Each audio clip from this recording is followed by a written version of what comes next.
Masibingelele, sikhuluma indaba yokubaluleka kokuvala umlomo osithulele. Sikhuluma indaba yamandla okuthula.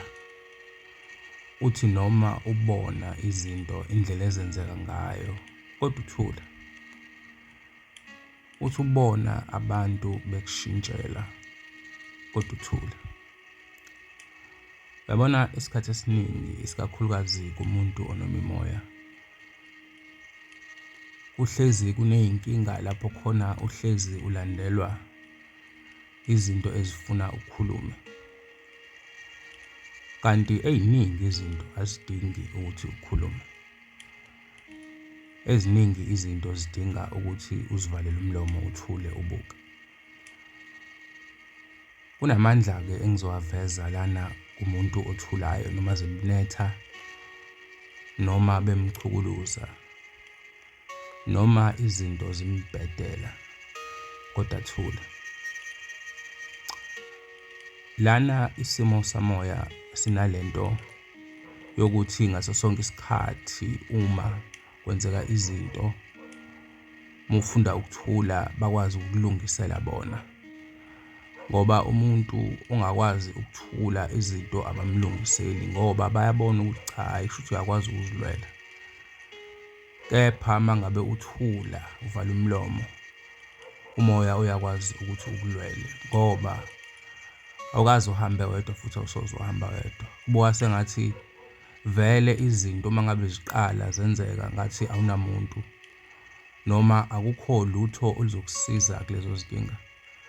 Kanti cha, isivivinyo lesi esidlulayo, isikhathi nesikhathi uyohlezi uvivinywa, isikhathi nesikhathi uyohlela ulandelwa zizinto ezi-negative. Kepha izinto ezenzakalayo zidinga into eyodwa, umuntu onengqondo e-strong. Umuntu onengqondo e-strong uyakwazi ukuthi ukuthula kubaluleke ngayona ndlela ngoba ukuthula ikona okwenza ube namandla. Mawuthulile isikhathi esiningi mhla uvula umlomo uyaye ulalelwe. Izwi lakho liba namandla ngendlela esimangaliso. Uthi noma ukhuleka, uthi noma uhlaba, uthi noma usiza, uthi noma ubhodla, uyalalelwa. Abantu know very well ukuthi lezwi aliphumi njalo. Uma liphumile kusuke kufanele. Funda ukuthula mntwana enkosi. Funda ukuthula ubuke. Funda ukuthula ungenzi lutho. Sithulele nje. Ngiyazi ukuthi akulula ukuthula. Zonke izinto ezinamandla nezinhle azikaze zibe lula. Izinto ezilula noma abantu abakhangisa ukuthi izinto zenzeka lula, abantu abadlala ngengqondo zabanye abantu ababuthaka. Abantu abaningi bathatha i-advantage kubantu ababuthaka. Sibuthaka nje ngoba sifuna izinto esingakwazi ukufinyelela kuzona ebese sifuna iy'ndlela zokuthi sisheshe sifinye kuzona. Kanti cha, ayikho imethod yezinto ey'sheshayo. Konke kuyasetshenzelwa futhi kuthatha isikhathi eside uhlale ezweni into oyenzayo, ubekezele. Bonke abantu abanezinto ey'phambili noma izinto eziphezulu bazokuxoxela ukuthi babekezela eside isikhathi lesi, kodwa beke bebekezela nje, bebe besebenzisa umqondo wabo o-strong, umqondo wabo onganyaziseki. Umuntu onengqondo e-strong umuntu okwazi ukuthula abuke. Thula ubuke. Noma zikunetha, thula. Thula nje.